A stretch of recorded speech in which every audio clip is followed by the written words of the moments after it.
सामीन ग्रामी कदर, हम आज परेशान हैं। लोग हमसे मसले पूछते हैं, शयातीन हैं, जिन्नात हैं, शैतानी वसवसे हैं, जादू हो गया है, नजर लग गई है, बदनजरी के असरात हैं। इसीलिए मैं आपको कहता हूं कि अगर जादू का, जिन्नात का, बीमारियों का, वसवसों का, शयातीन का खतरा महसूस हो तो सिर्फ ये कह दीजिए, अऊज़ु बिकलिमतिल्लाहि ताम्माति मिन शर्रि मा खलक। ये दुआ हर मेरा भाई, बेटा, बहन, औरत याद करे। ये कितनी मुश्किल दुआ है और इस दुआ के जो अल्फाज हैं वो कितने अजीम हैं। अऊज़ु बिकलिमतिल्लाहि ताम्माति मिन शर्रि मा खलक। मैं पनाह में आता हूं किनकी? अल्लाह रब्बुल इज्जत के कालिमात की। उन्हीं कालिमात में से एक अजीमुशान आयत और कलमा आयतुल कुर्सी है, जिसको आज के बाद मैंने और आपने अपनी जिंदगी में इस तरह जारी करना है कि जो जो हदीस से हमें मिल रहा है उसको अपने ऊपर लागू करें। वादा करें और आयतुल कुर्सी याद करना। यकीन मानिए सहाबा अपने बच्चों को कुरान पाक की आयतें इस तरह रटाया करते थे, इस तरह याद कराया करते थे कि एक बच्चा भी ऐसा ना बच जाए जो सोने से पहले आयतुल कुर्सी की तिलावत ना करे। मैं और आप, जादू हो गया जी, जिन लड़ गया जी, शैतान आ गया जी, जिस्म के ऊपर कब्जा हो गया जी, चलो जी फलां पीर के पास चले जाओ, फलां रुकिया शरिया करने वाले के पास चले जाओ,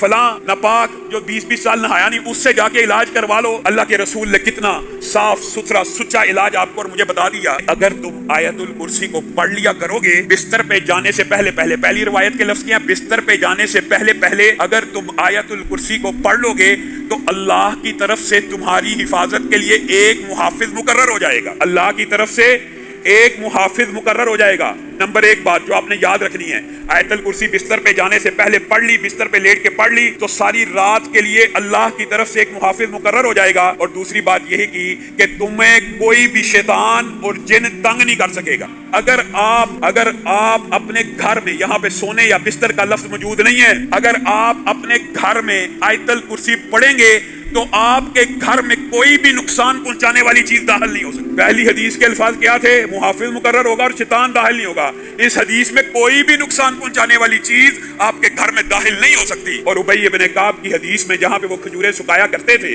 एक जिन आया, उनकी खजूरों को चोरी करने लगा। उबई इब्न काब ने पकड़ लिया। ये भी इसी तरह 2-3 मरतबा का वाकया है, लेकिन जब पहली मरतबा पकड़ा इसमें ये बात इजाफी मौजूद है। उन्होंने उससे पूछा क्या तू जिन्न है या इंसान? उसने कहा मैं जिन्न हूँ और मैं नौजवान हूँ और मैं जिन्नों में से बड़ा ताकतवर नौजवान हूँ। तो उसके हाथों को उबई इब्न काब ने देख के कहा, ये हाथ तो ऐसे हैं जैसे कुत्ते के पंजे हों और ये बाल तो बैन उसी तरह है। क्या तुम्हारी तख्लीक इस तरह की गई है? वो कहने लगा नहीं, बल्कि मैं उनमें से कुछ ज्यादा ताकतवर हूँ। और कहने लगा कि मैं तुम्हें एक कुलिया ना बताऊं जिसकी वजह से तुम मुझसे महफूज हो जाओगे। कहा क्या कुलिया है? उसने भी यही अल्फाज कहे, अगर तुम आयतुल कुर्सी सुबह पढ़ोगे। इस हदीस के अंदर एक बात इजाफी मौजूद है, अगर तुम आयतुल कुर्सी सुबह पढ़ोगे तो शाम तक शयातीन से बच जाओगे और अगर शाम को पढ़ोगे सुबह तक शयातीन से बच जाओगे।